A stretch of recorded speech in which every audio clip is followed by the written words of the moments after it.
Dear students, today we'll continue with the revision of chapter 2 and of bipolarity.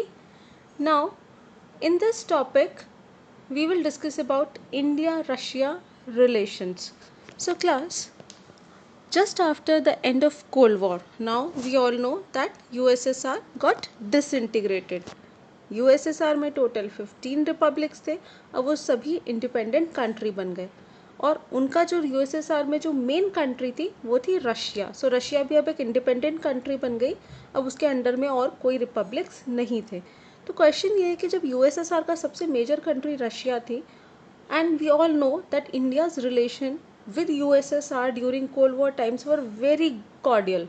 So the question comes here that what happened after Cold War? Cold War में भी क्या same वही relations थे or is there any change in that? So that we will discuss.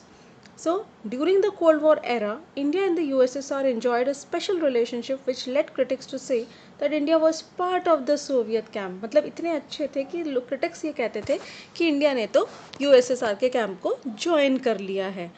And India's relation with Russia are an important aspect of India's foreign policy. So Cold War के बाद भी Russia से वही same relations थे and their relationship is embedded in a history of trust and common interest and are matched by popular perceptions.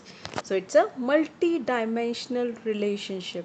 So India Russia में कोई एक single aspect नहीं है, बहुत सारे एस्पेक्ट्स में they both are cooperating with each other. So आज भी both are very good friends.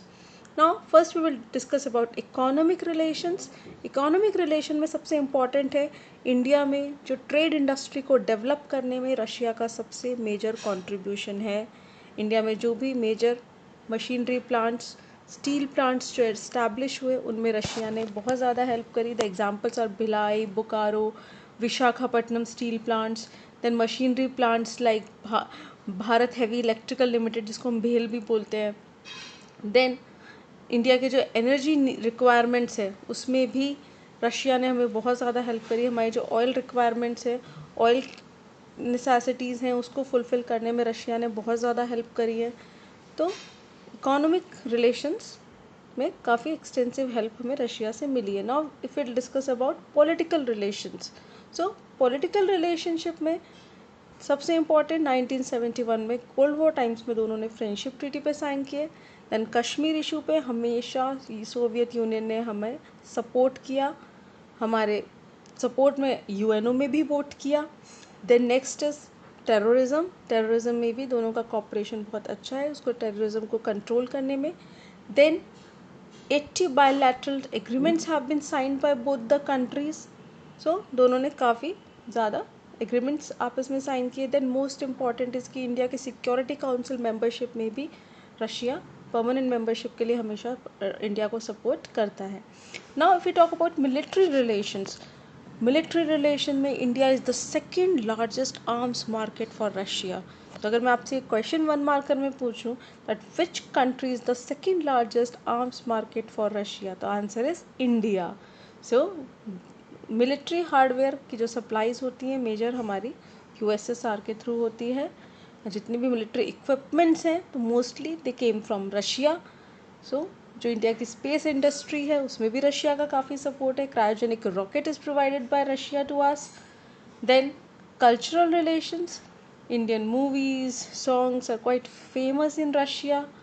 Then large number of Indian writers and artists they keep on visiting Russia. So culturally also they both are connected.